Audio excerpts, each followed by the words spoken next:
Hello again, everyone. Welcome back. In this technical analysis of the stock market video, I call it stuck in neutral because that's where this market seems to be right now.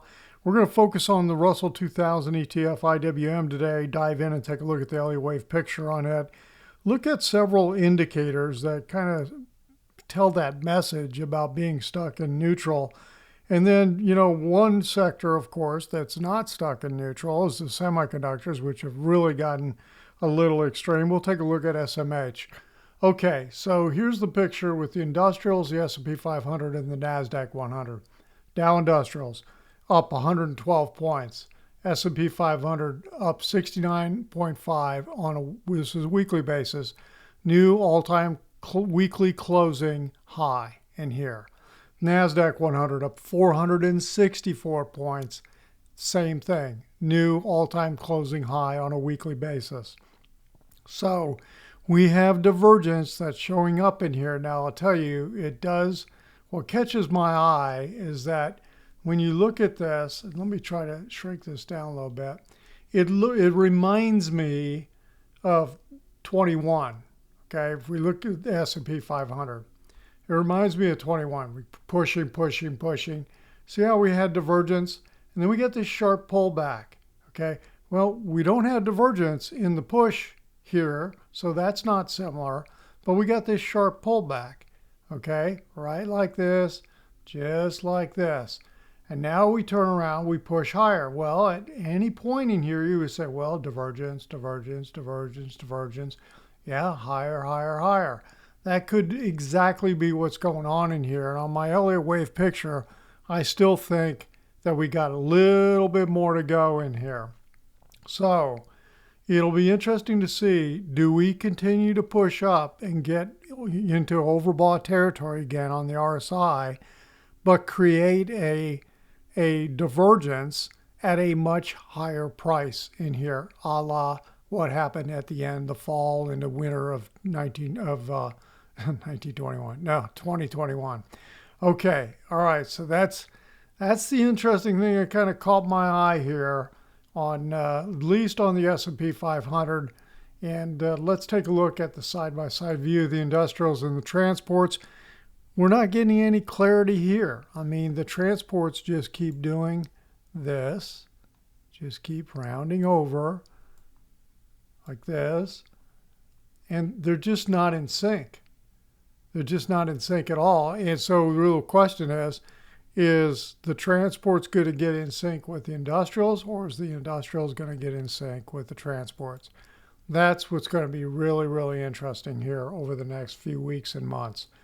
Okay, let's go back, and I'm going to take a look at the Russell 2000. So on Friday, IWM was down 2.39, and for the week, down 4.57. So it looks like it's rolling over. We did not take out the March highs in here.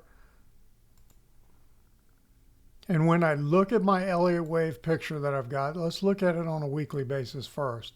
I think we're doing a big A, B, C zigzag. Granted, the B wave got very complex, very messy in here.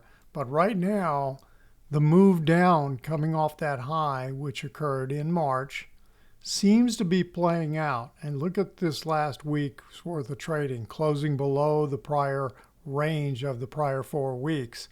So it looks and acts like it wants to head down. Okay, and so in that move down, the third, I've got it as a new wave right now. We'll see how big the wave structure actually gets. But right now, it looks like we're in a third of a third and heading south. I mean, look what it did in terms of how it gapped down on Friday. Pretty negative looking picture. Now, just so you don't get too comfortable that that's exactly what's going on, let me go back and take a look at this, because this little price pattern in here just kind of makes it look to me kind of wedgy. Okay, so here's what I'm saying. It just looks a little wedgy to me. And so I'm a little bit, the pattern's holding up in terms of the Elliott Wave pattern. It's acting like it wants to go down. We're getting just nothing but sideways on RSI. And if this thing flips, just like this. If this thing flips, watch this on Monday, Tuesday, Wednesday, and starts heading north and takes out the May highs, look out. Something else is going on, and this could get a lot stronger pretty quick. So that's my caution.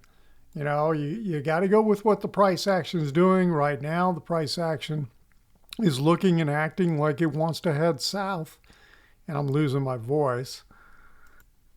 But keep an eye on the price action. Okay, so that's the Elliott Wave picture, and that's IWM. All right, let's take a look at some of the indicators.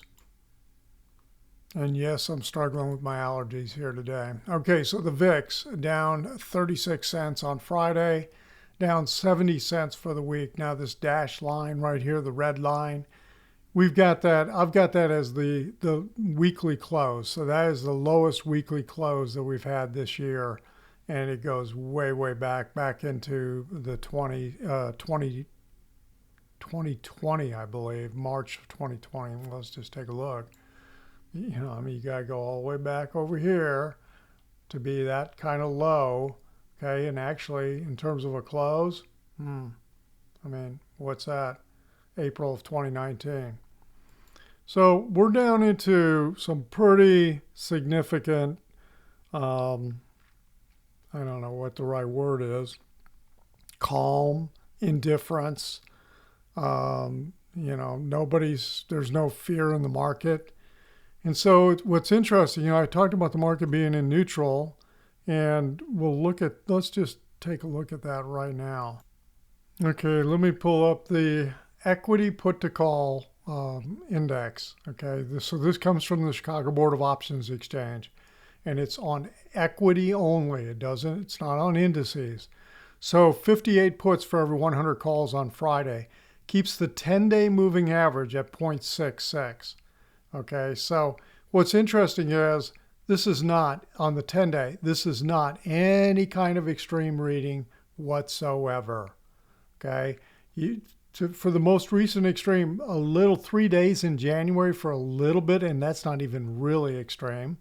Okay, a little bit in November, a lot more in October in terms of extreme put buying kind of thing. And then you go back and look into July when we had the short-term peak in the market. Here was the low level of put buying. Okay, so here was the other extreme. But right now we're getting nothing.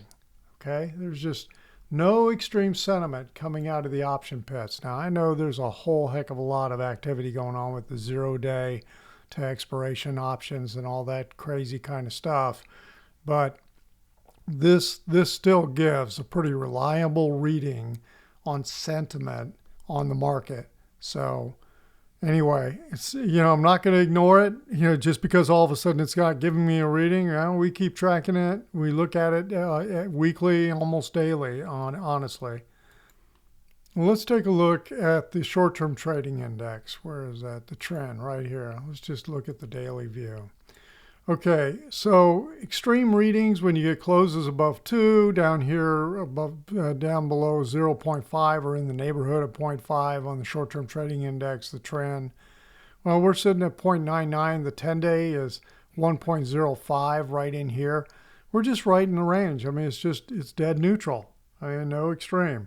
When you take a look at the percent of stocks above their 50-day moving average on the S&P 500, 47.9%, pretty close to the 50% level.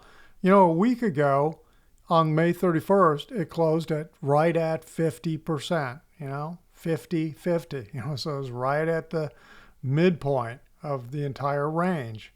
And we've declined just a little bit over the last 5 trading days.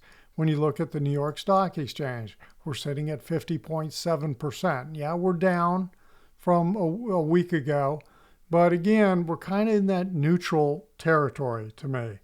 And the other thing, I decided to go out and take a look at CNN's index to see what they're saying.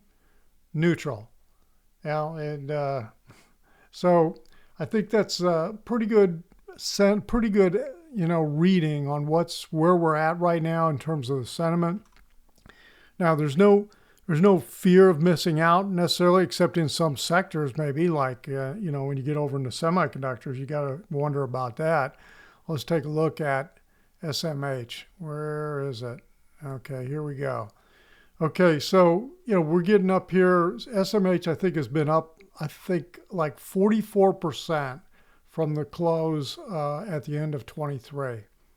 Sort of up like 44%. It's the leading ETF in terms of the percent gain. And it's just amazing what's going on with this. But just because we got a little bit of divergence, and this is a daily view, you can see we've had divergence before, and then it just keeps pushing. So you really have to watch the price action. Divergence is like a little flag waving. It kind of says, okay, something may be up, but you know, you got to look at a whole lot of other things. Okay, but this is getting a little extreme. There's no doubt about it. And then talk about the one that's really getting extreme, Nvidia. Okay. As Jesse tweeted here, over the past 32 trading days, it has gained more than $1 trillion. This was out on June 5th in market cap. That is more, that 6-week gain is more the entire market cap of Berkshire Hathaway, which he has been building and built for 60 years. So it's kind of incredible. You could sit back and say, yeah, well, you know, things are different. We're in a new frontier. It's all that this is getting, you know, beyond extreme. And I know you've probably seen a whole heck of a lot of this too. So, you know, tread carefully in that territory. So that's, and I know it's got a big 10-to-1 split coming up here too. So it's going to be really, really interesting. Okay, that's it for this video. If you felt like the video was helpful, give it a thumbs up. And if you're not a subscriber to this channel, hit that little subscriber button. And if you'd like more of this information on a regular basis, head on over to joehenches.net. All right, everyone, have a great week. We got the Fed meeting coming up. We'll see what else happens this week.